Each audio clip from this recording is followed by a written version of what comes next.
અને હવે સમાચાર અમદાવાદથી, જ્યાં સોનાની દાણચોરીની એક મોટી સિન્ડિકેટનો પર્દાફાશ કરાયો છે। ડીઆરઆઈએ એરલાઇન સ્ટાફ સહિત 3ની કરી ધરપકડ। મુસાફર પાસેથી રૂપિયા 1.62 કરોડનું સોનું પકડી પડાતા આ આખો ભાંડો ફૂટી ગયો છે। સીટ નીચે લાઈફ જેકેટમાં સંતાડાયું હતું 1.3 કિલોગ્રામ સોનું। સફેદ ટેપમાં લપેટી લાઈફ જેકેટમાં મૂક્યું હતું આ પ્રકારનું સોનું।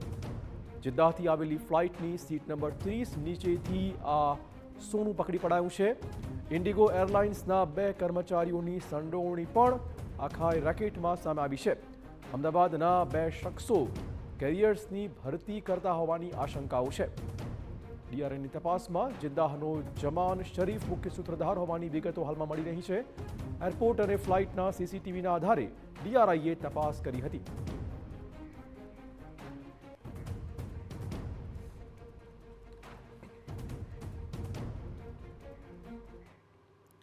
તો આ તમામ ગતિવિધિ વિશે વધુ વાત કરવા જોડાશે અમારા સંવાદદાતા સચિન। સચિન, જે રીતે આખું આ રેકેટ પકડી પડાયું છે, ખાસ તો કઈ કઈ આશંકાઓના આધારે આ તપાસ કરવામાં આવી અને રેકેટના જળ સુધી પહોંચી શકાયું?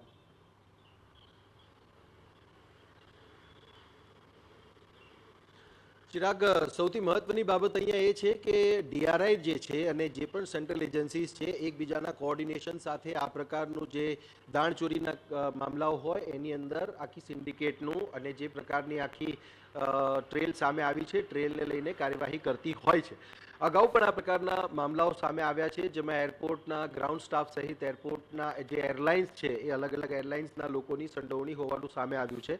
આપણે જોયું પણ છે કે કસ્ટમ્સ હોય કે પછી ડીઆરઆઈ હોય, એમના દ્વારા ગોલ્ડ સ્મગલિંગ એટલે કે સોનાની દાણચોરીના કેટલાય કિસ્સાઓ સામે આવ્યા છે, જેમાં અલગ અલગ મોડસ ઓપરેન્ડાઈ સાથે આ પ્રકારનું સોનાની દાણચોરીના કિસ્સાઓ સામે આવતા હોય છે। પરંતુ અલગ અલગ જે મોડસ ઓપરેન્ડાઈ છે એની અંદર કનેક્ટિંગ ફ્લાઇટમાં જે પેસેન્જર હોય એની સીટ નીચે સોનું હોય અને ત્યારબાદ એ સોનું એની પાસે પહોંચી જાય, બહાર જ્યારે તે પહોંચતો હોય છે ત્યારે આ બધી જે બાબતો છે, બાબતોને પણ ડીઆરઆઈ સહિતની એજન્સીઓ નોટિસ કરતી હોય છે અને એક ઇનપુટના આધારે જ ડીઆરઆઈએ આ સમગ્ર કાર્યવાહી કરી છે।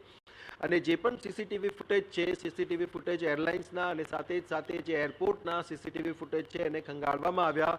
ત્યારબાદ એમને ધ્યાને આવ્યું છે કે હા, જે એરલાઇન્સ છે, એરલાઇન્સના જે ઇન્ડિગો એરલાઇન્સના જે કર્મચારીઓ છે એ કર્મચારીઓની આમાં સંડોવણી હોવાનું સામે આવ્યું અને તરત જ ડીઆરઆઈએ એમની સામે ધરપકડની કાર્યવાહી કરી છે। આ ઉપરાંત જે પણ માસ્ટર માઇન્ડ છે કે જે આખું સંચાલન કરે છે આ સોનાની દાણચોરીના મામલાનું, ત્યારે આ જે સિન્ડિકેટ છે, સિન્ડિકેટને તોડવામાં ડીઆરઆઈને મોટી સફળતા મળી છે અને એના આધારે જ આ કાર્યવાહી થઈ છે।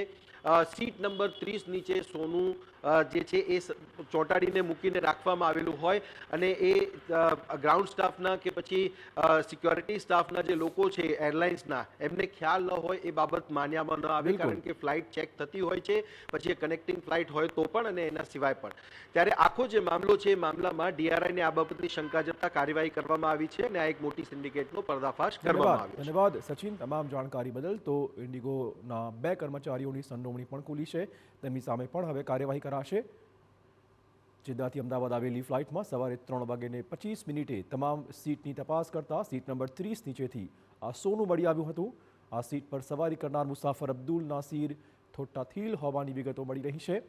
ત્યારબાદ ઇન્ડિગો એરલાઇન્સના સુરક્ષા જોનારા સિનિયર એક્ઝિક્યુટિવ અને આસિસ્ટન્ટ મેનેજરની સંડોવણી પણ પકડી પડાઈ હતી। MDH ચણા મસાલા, હવે છોલા હોય કે ચોળા, સફેદ ચણા હોય કે કાળા ચણા, બધું મજેદાર બનશે।